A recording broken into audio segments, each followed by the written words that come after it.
Stop scrolling for 1 second. Right now, there is a lake in Egypt with 80,000 crocodiles in it. Some of them have never seen a human being, and some of them are still growing. That's not even the scariest thing in this video. The Nile, 6,000 kilometers long, 11 countries, the birthplace of the oldest civilization in human history. Pharaohs, pyramids, golden sands, you know the version they teach in school. Here's the version they don't. This river has swallowed entire cities whole and hidden them for over 1,000 years. It turns the color of blood, and modern science thinks that's actually where the Bible got the idea. It contains a fish that single-handedly destroyed an ecosystem the size of a small country. It hides a snake that kills more people than the crocodiles do, and you will never see it coming. And it is running through terrain so hostile that an elite squad of Roman soldiers sent by an emperor with unlimited resources turned around and went home. We're counting down 13 places along the Nile where the real story lives. Starting with a geographic mystery that has defeated every government, explorer, and satellite we've ever thrown at it, and ending at that lake I mentioned. Stick around for number 1. Because once you hear what's actually living in that water, you will never look at a map of Africa the same way again. Let's get into it. Number 13, minus the unknown source. We landed on the moon in 1969. We've sent probes beyond the edge of the solar system. We've mapped the ocean floor and decoded the human genome. And yet, nobody can agree on where the Nile actually begins. Not a metaphor, not a simplification. Scientists are still actively arguing about this. The river stretches over 6,650 kilometers, cuts through 11 countries, and feeds hundreds of millions of people. But trace it backward, all the way back, and the world's greatest geographers start pointing in different directions. Here's how bad it got. In 61 AD, Emperor Nero sent an elite squad of his Praetorian guards south along the Nile with one mission: find the source. These were Rome's best soldiers, unlimited resources, full imperial authority. The swamps stopped them cold and sent them home with nothing. Fast forward to the 1800s, and finding the Nile's source had become the obsession of an entire era. Richard Burton, John Speke, David Livingstone, legends.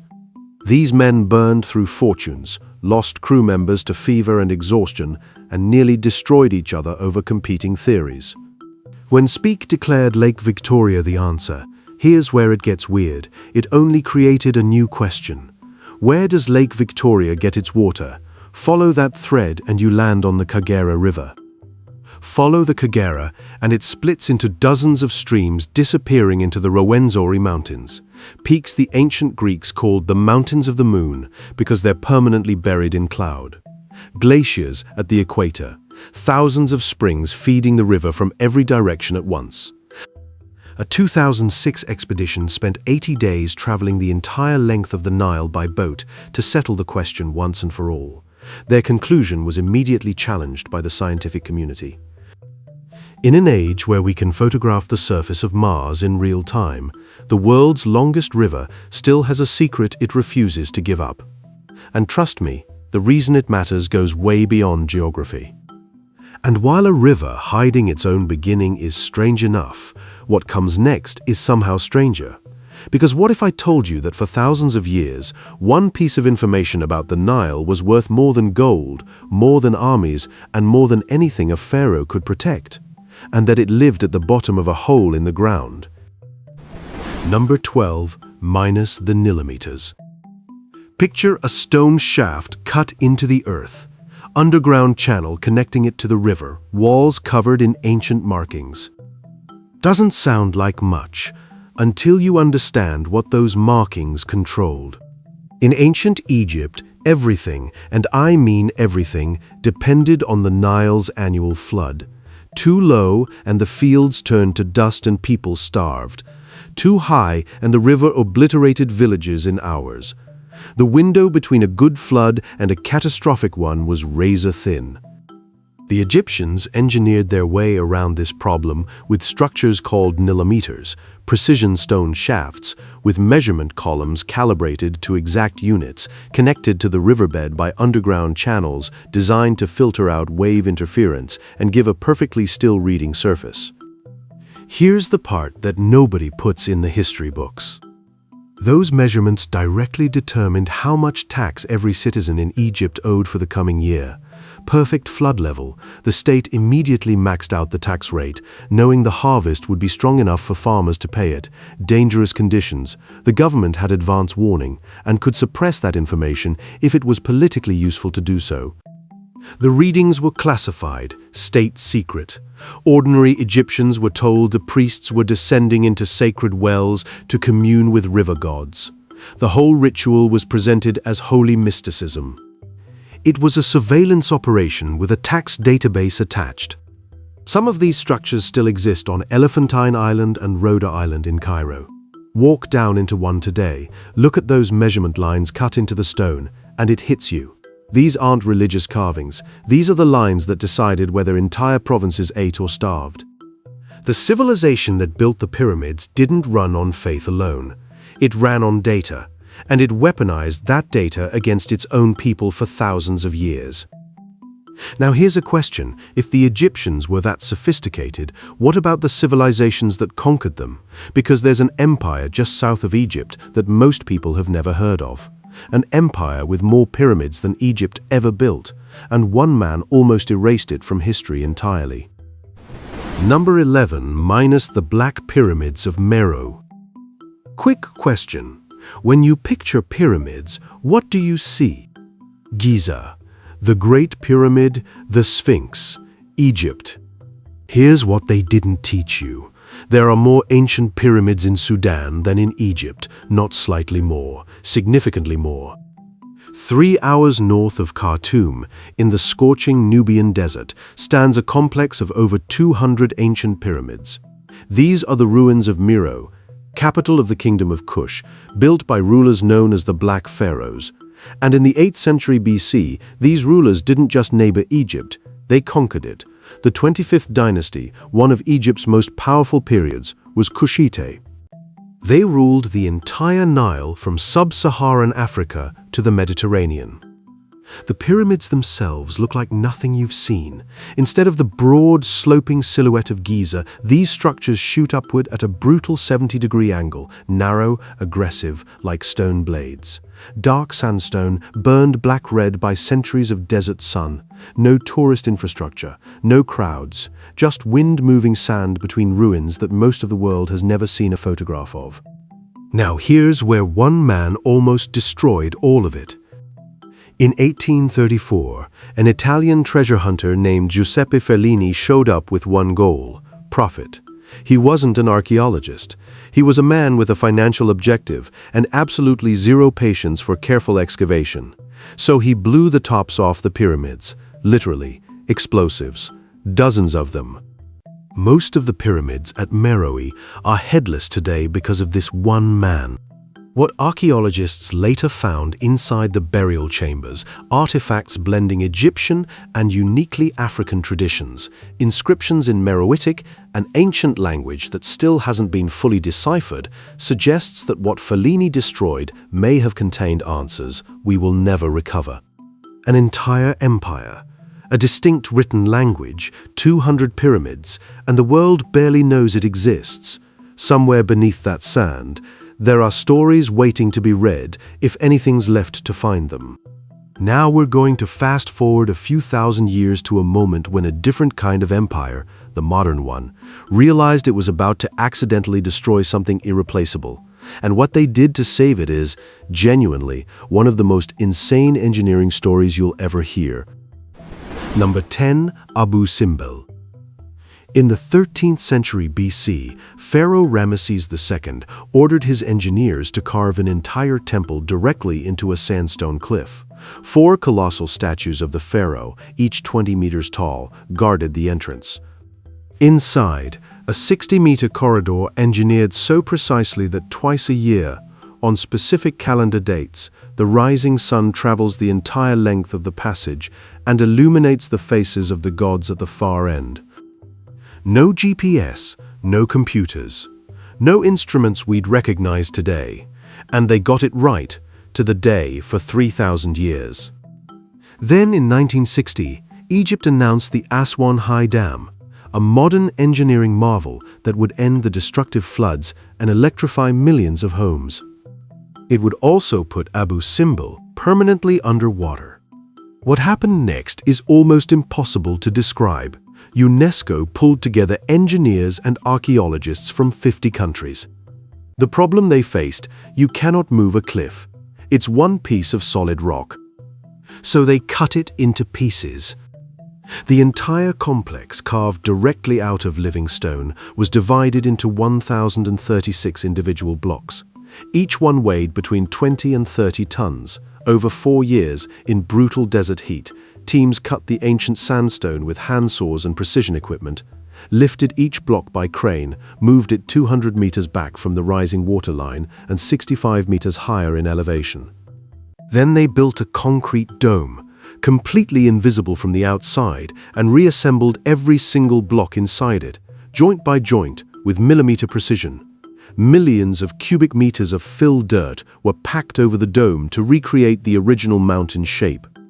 The only evidence that anything happened at all: the solar alignment now occurs 1 day off from the original date because the coordinates shifted slightly during the move. 1 day out of 3,000 years of perfect accuracy. That's number 10 engineers versus time, and time almost won. But here's the thing: Abu Simbel got saved. What's at number 9 wasn't so lucky the first time around. It spent nearly 70 years slowly drowning, and people actually paid to row boats through its flooded halls. Number 9. Heraklion, Egypt's Atlantis pause, 0.5 seconds. For centuries, historians treated Heraklion as a myth. Ancient Greek writers described it as a magnificent port city at the mouth of the Nile, the gateway to Egypt, a place of grand canals, enormous granite statues, and thriving trade. Legend said Paris and Helen of Troy sheltered there before the Trojan War. But no ruins, no physical trace anywhere. Scholars filed it under probably invented. Here's what actually happened. Heraklion was built on the Nile Delta, silty, water-saturated ground. Beautiful location, terrible foundation. Over centuries, the city grew heavier, more stone temples, bigger harbor walls, larger statues. The ground was silently compressing under the load. Nobody knew. When a series of earthquakes and tsunamis hit the region, what followed is called soil liquefaction. The saturated ground stops behaving like a solid and starts behaving like liquid. In minutes, possibly less, the entire city dropped 10 meters straight down. The Nile's sediment covered it instantly. An entire metropolis, thousands of people, centuries of accumulated wealth, gone in an afternoon. The city sat on the seabed for 1,200 years, completely undisturbed, unknown. In 2000, French underwater archaeologist Franck Godillot was scanning the floor of Abu Qir Bay with magnetometers when he found massive anomalies. His divers went down into the murk and found stone faces looking back at them from the silt. The excavations pulled up a 5-meter statue of the god Hapi weighing over 6 tons, 64 ancient ships, more than 700 anchors, gold coins, granite stelae covered in hieroglyphics, everything the ancient writers described, all of it down there. Divers today swim through collapsed colonnades and silt-covered sphinxes in 10 meters of water, an entire civilization perfectly preserved in the dark. The ocean doesn't forget, it just files things differently. Number 9, a city the sea swallowed in minutes. But here's something that still happens on the Nile today, something that looks from above like a special effect. Like someone edited the color out of the river and replaced it with something that shouldn't be there, and the explanation is more disturbing than the image. Number 8, minus the blood flood. One day the Nile looks like a river. The next, it looks like an open wound. Not a filter, not a drone shot at golden hour. The water actually turns red, thick, dark, rust-colored, spreading across the surface of one of the world's great rivers like something hemorrhaging. Dead fish wash up on the banks by the thousands. A chemical smell hangs over the water. Within hours, local communities stop using it entirely. This is called a harmful algal bloom, and it's happening with increasing frequency. Here's the mechanism. When water temperatures rise and the current slows, both increasingly common, certain microscopic algae get a massive competitive advantage. Now add the agricultural runoff from thousands of upstream farms, nitrogen-rich fertilizers, phosphorus compounds, chemical waste, and you've just created a perfect growth medium. The algae don't multiply. They explode. Billions of organisms per cubic meter of water, their pigments turning the river the color of blood.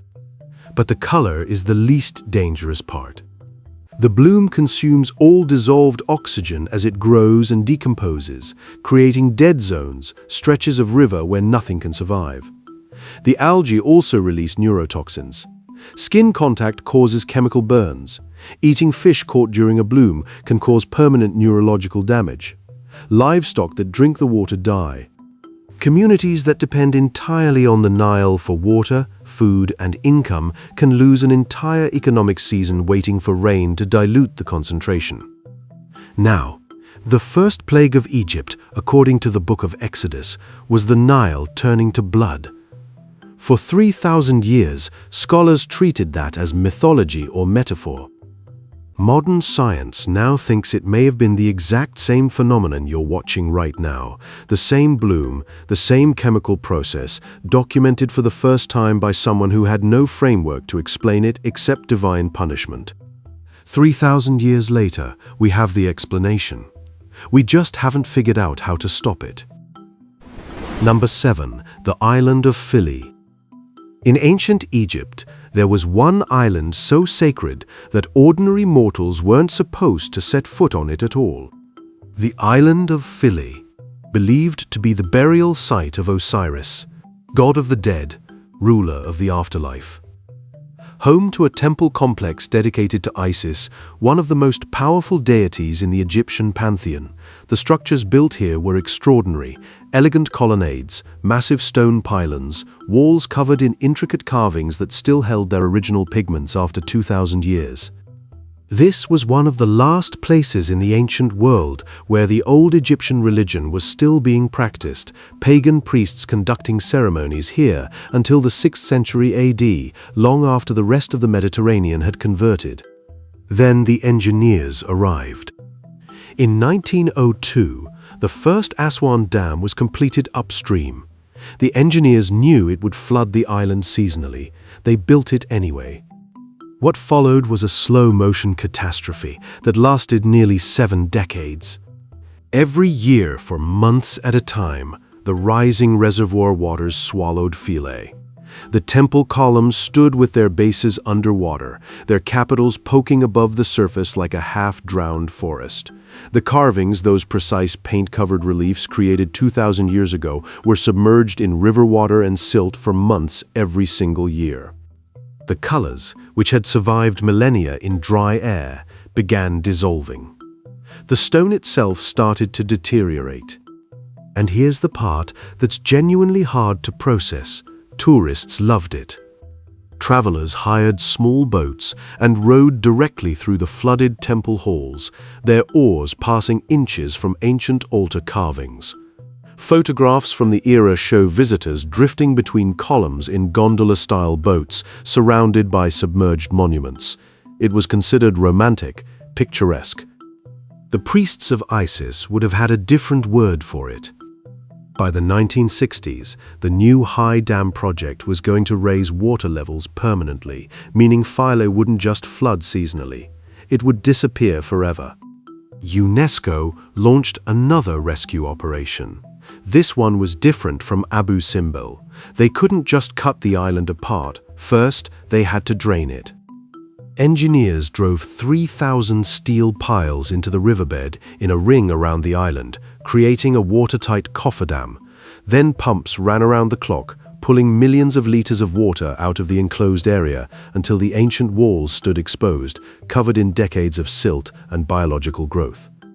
Then the cutting began. 40,000 stone blocks, some weighing up to 25 tons, were numbered, photographed, lifted out, and transported by barge to a neighboring island called Agilkia. Landscape architects then reshaped Agilkia's terrain to exactly match the original topography of Philae, so the temple's relationship to the water and the surrounding landscape would feel identical. The whole operation took a decade. Today, Philae stands on its new island, exactly as it looked 2,000 years ago, except it's no longer drowning. The carvings are above the waterline, the colors that survived are still there. But look closely at the lower courses of stone, the ones that spent 70 years underwater, and you'll see what that slow drowning actually cost. Number 6, minus the crocodile catacombs. In the ancient Egyptian city of Crocodilopolis, yes, that was the actual name, local priests maintained sacred crocodiles in pools adjacent to the main temple. These weren't wild animals, they were living gods, physical embodiments of Sobek, deity of the Nile, protector against its dangers. They wore gold earrings, jeweled bracelets, they were fed prime cuts of meat and honey cakes. When they died, they didn't get thrown back in the river. They got mummified. The process of embalming a 5-meter Nile crocodile, removing the internal organs, drying the carcass over weeks with natron salt, saturating it with hot resins and oils, then wrapping it in hundreds of meters of fine linen, required an industrial-scale operation. Skilled specialists, significant resources, applied to an apex predator. And this is where it stops sounding like religion and starts sounding like something else entirely. When archaeologists entered the catacombs beneath sites like Com el Bregat in the 19th and 20th centuries, they found burial chambers stacked floor to ceiling with mummified crocodiles. Not dozens. Tens of thousands. Full-grown adults, over 5 meters long, alongside bundles containing hatchlings and packages holding eggs that never hatched. The logistics of this, capturing, transporting, and chemically processing apex predators by the thousands over centuries, without any modern equipment, is almost impossible to wrap your head around. This is what a civilization does when it cannot decide whether to worship the thing that terrifies it most or destroy it. The answer apparently is, you preserve it, you stack it in the dark, and you keep going. Walk into these tunnels today. The smell of ancient resin still hangs in the air. Some things, it turns out, are very hard to let go of. That's number 6. Tens of thousands of mummified apex predators underground, because humans have always had a complicated relationship with things that can kill them. Now 6 is about something that can't kill you directly. A fish. Just a fish. But one that managed to restructure the economies of multiple countries, permanently erase 200 species, and trigger a deforestation crisis, all because someone thought it was a good idea. Number 5, minus the Nile perch. In the 1950s, someone made a decision that sounded completely reasonable at the time. Lake Victoria, one of the largest freshwater lakes in the world, the main source of the White Nile, had a thriving, unique ecosystem. Several hundred species of fish, most of them found nowhere else on Earth, evolved in total isolation over millions of years. Colonial administrators decided to introduce the Nile perch, a large commercially valuable fish that could feed local populations and generate export revenue for European markets. They didn't ask the ecosystem for its opinion. The Nile perch can grow to 2 meters and weigh over 200 kilograms, roughly the weight of 2 adult men. It has no natural predators in Lake Victoria. It eats anything that moves. It reproduces fast. Within decades, it had eaten its way through over 200 unique species. Gone, permanently. Existing now only as specimens in natural history museum drawers, labeled with the dates they were last seen alive. And then the cascade kept going. The small fish those extinct species used to eat, now unchecked, consumed the algae that oxygenated the water. Dead zones formed, water quality collapsed. And the Nile perch itself grew too large to preserve with traditional drying methods, so local communities started smoking it, which required fuel, which meant cutting down the forests around the lake, which accelerated soil erosion, which changed the local climate. One fish, one decision. The complete collapse of an ecosystem that had been building for millions of years. Multiple countries' economies restructured around the consequences, and none of it reversible. Catching one commercially requires steel-reinforced lines. A 150-kilogram fish hitting the hook can capsize a small boat with a single tail movement. Fishermen describe it less like fishing and more like combat. The ecosystem it replaced, never coming back. Not in any human timescale, not ever. Now we're moving south along the Nile, past the cities, past the temples, past everything familiar, to a place where the river itself transforms into something ancient and violent, a place that stopped Roman legions in their tracks and locked away an entire continent for centuries. Number 4. The Nile Cataracts. When you imagine the Nile, you probably picture something wide and calm, a river you could cross, a river you could sail. Go south of Aswan, and that image falls apart completely.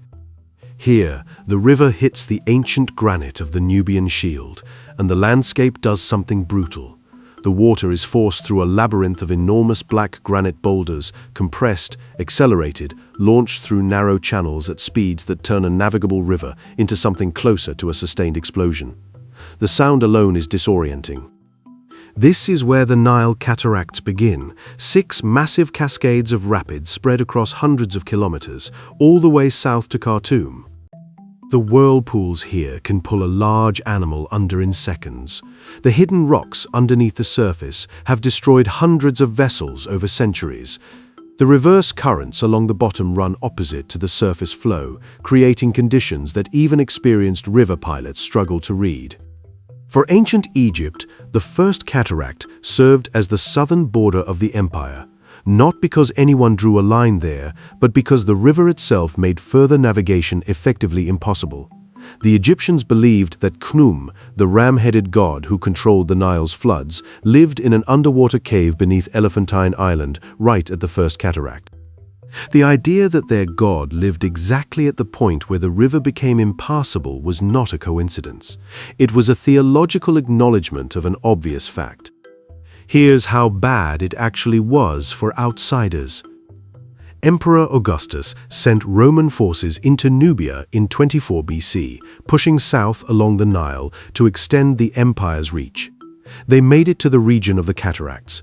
Then they stopped the Roman military, which had successfully conquered Britain, Gaul, Greece, and Persia, looked at what was in front of them and made the calculation that this was not worth it. They pulled back. The cataracts held the line. By the 19th century, when British expeditionary forces needed to move troops and supplies south into Sudan, the cataracts created a logistical nightmare that slowed operations for years. Steamships, modern vessels with mechanical power, had to be physically hauled around the worst sections using ropes and hundreds of local workers, one boat at a time, losing weeks in the process.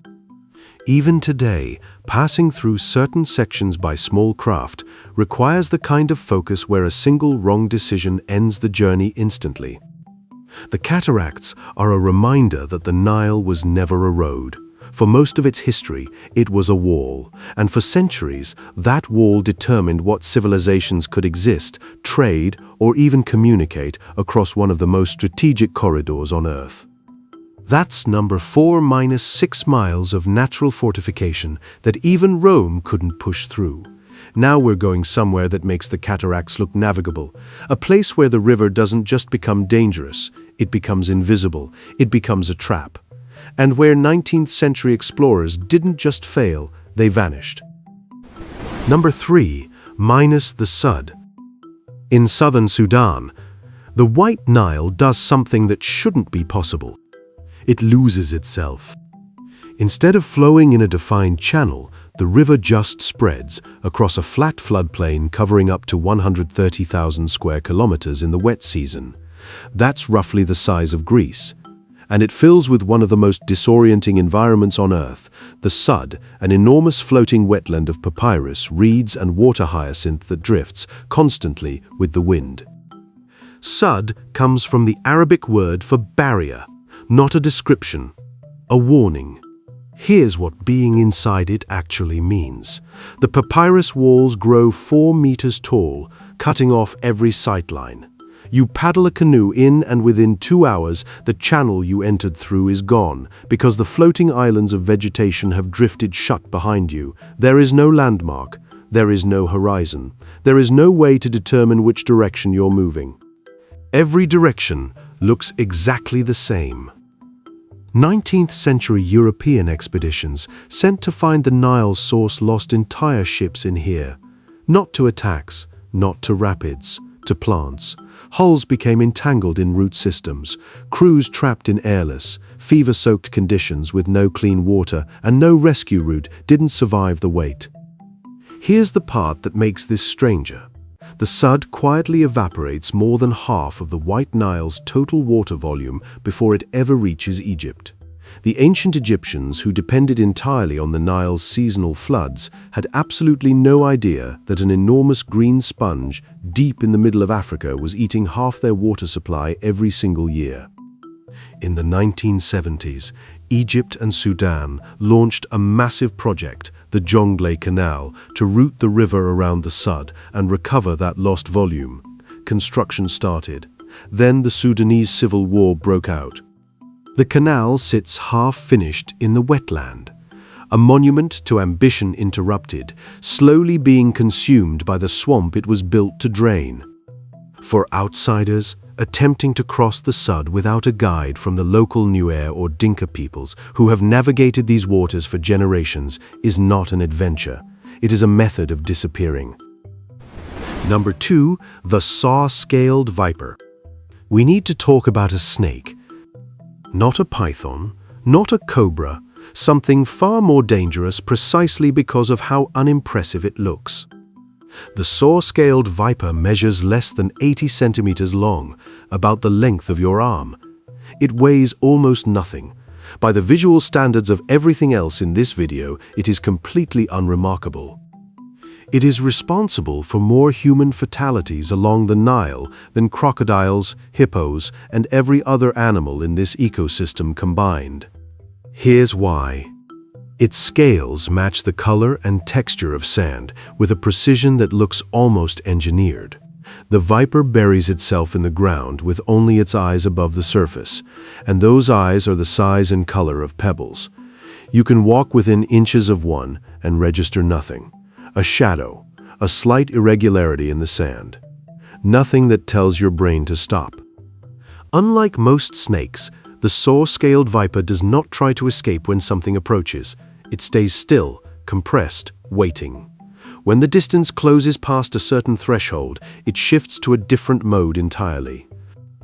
It rubs its serrated scales against each other, producing a dry, rasping hiss that sounds nothing like a rattlesnake and everything like sand moving.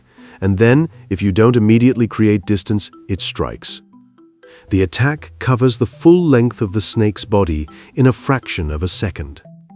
The venom is hemotoxic, meaning it targets the blood system directly. It begins dissolving the walls of blood vessels from the inside. The internal hemorrhaging that follows is progressive and, without treatment, irreversible. People who survive bites describe the sensation as having their veins replaced with something burning. Unlike most venomous snakes, which sometimes deliver dry bites or partial doses, the saw-scaled viper almost always injects its maximum capacity, and the chewing motion it uses during the bite forces the venom deeper into the tissue. The medical situation compounds the biological one. These encounters happen in remote areas, riverbanks, desert margins, rural fields, that can be hours from any hospital. The window for effective antivenom treatment is not wide. If you're walking along any sandy stretch of Nile riverbank and you see a zigzag track in the sand, The distinctive sidewinding trail the viper leaves to keep its body off the hot ground. That is not a curiosity. That is information. Act on it immediately. The biggest predators on the Nile are the ones everyone is watching. The one that actually gets you is the one you never saw. That's number 2. The kill record along the Nile belongs to something the size of your arm. And now we're at the last stop. Earlier I told you there's a lake with 80,000 crocodiles. I told you some of them have never seen a human being. I told you some of them are still growing. Here's what I didn't tell you. We built that lake. We created those conditions. And what's living in the deepest parts of it right now? We genuinely have no idea how large it's gotten. Number 1. Lake Nasser, the Leviathan Factory. In the 1960s, when the Aswan High Dam was completed, the waters behind it rose slowly until they formed Lake Nasser, one of the largest man-made lakes in the world. 5,250 square kilometers. Deep, warm, isolated, cut off from major human settlements, fed constantly by the Nile, rich with fish. What happened next was not planned, but in retrospect, it was completely inevitable. The Nile crocodile found paradise. Here's the biology. Nile crocodiles don't stop growing. As long as they're alive, they get bigger. In a normal river environment, seasonal changes, competition, and drought cycles keep individual size in check. In Lake Nasser, those constraints effectively don't exist. The water is warm year-round. Food is abundant. The lake is too vast and too deep for any meaningful human oversight. Some specimens in Lake Nasser have reached 6 meters in length, longer than a pickup truck. Their weight can exceed 1,000 kilograms. A metric ton of animal, armored in scales that cannot be pierced by a standard bullet, running on 200 million years of evolution that has not changed in any significant way because it has never needed to. Current population estimates over 80,000 crocodiles in a single body of water. Let that settle. And now consider this. Researchers believe that in the most remote, deepest sections of the lake, there may be animals that have never had any contact with humans, animals that have simply been growing undisturbed for 50 or 60 years in water too deep and too murky for anyone to go looking. The Nile crocodile's hunting strategy has been unchanged for 200 million years. It waits, motionless, floating like a log, holding that position with prehistoric patience until the target is close enough that there is no reaction time, no escape. The jaw closes with enough force to pulverize bone in seconds. Every year, people vanish at the edges of Lake Nasser. Sometimes bodies are found, often they aren't. We built the dam to control the river. We built the lake to harness its power. We congratulated ourselves on finally taming the Nile. And in doing so, we accidentally created the most densely populated large crocodile habitat on the planet, and then walked away from it. The Nile has been flowing for tens of millions of years. Every civilization that thought it had won against this river eventually found out otherwise. Lake Nasser is just the latest version of that lesson. The Nile is the oldest story our species knows. The oldest civilization. The oldest religious architecture. The oldest recorded political system. The oldest argument about where a river begins. And underneath all of it, underneath the sunken cities and the blood-red floods, the 80,000 crocodiles and the fish that erased 200 species, the mummified predators and the snake you'll never see coming, the temple that spent 70 years underwater and the green hell that swallowed ships whole, runs this same truth. The river was here before us. It will be here after us, and in the places we haven't reached, controlled, or fully understood. It is entirely, unapologetically itself. If you want to know what the world looks like when human civilization is only a guest, stand at the edge of Lake Nasser at dusk. Watch the surface, wait. Something will move. If any of these made you stop and go, wait, that's actually real, Drop it in the comments. And if you want more of this, the Amazon has a list that's somehow worse.